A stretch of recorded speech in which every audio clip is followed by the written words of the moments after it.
gather around. That is, I think,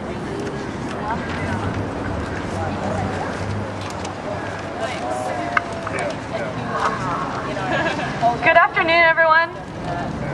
Thank you all for coming out this afternoon in support of the people of Honduras. My name is Amelia Cates, and I'm a board member of the Portland Central America Solidarity Committee.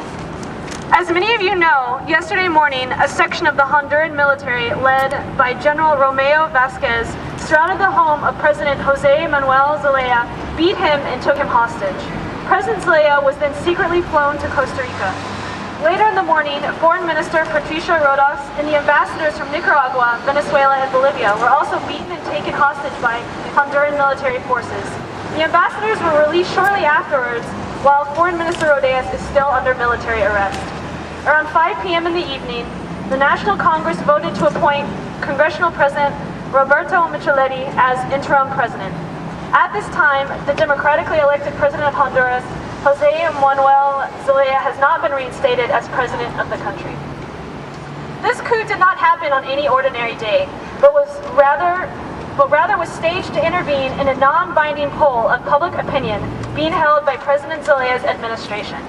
The poll would determine whether the people of Honduras wanted a referendum for a new constitutional convention on the November ballot, but was not legally binding and was within the president's rights as a citizen to initiate and organize. The question of constitutional reform has stemmed from the fact that the current constitution was written and changed in 1982 during the height of the Reagan administration's dirty war in Central America, and was designed to ensure that those in power would retain it with little interference from the people of the country. So we are here today outside of the federal building to show our support for the people of Honduras and their desire for a democratically elected government.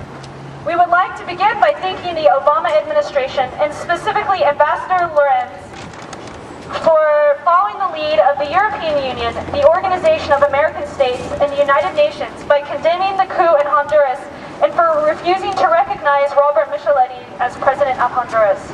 We realize that the United States has long played a decisive role in the internal politics of Honduras, using the country as an operations base in order to intervene in the civil wars that occurred in Central America in the 1980s. The Contras, a U.S.-backed counterinsurgency force that terrorized Nicaragua during the leftist Sandinista government, was based in this country. Because of this history, we urge President Obama and Secretary of State Hillary Clinton to make an open statement themselves to the press indicating their support of President Zelaya and a refusal to recognize Robert Micheletti's presidency. We also urge the Obama administration to put action behind its words by withholding any financial support to the government of Honduras until President Zelaya is reinstalled. So we have two other speakers this afternoon. Our first speaker will be Julie Flint from the School of America's Watch. She will be talking about the connection between the School of Americas and the leader of the military coup, Romeo Vasquez.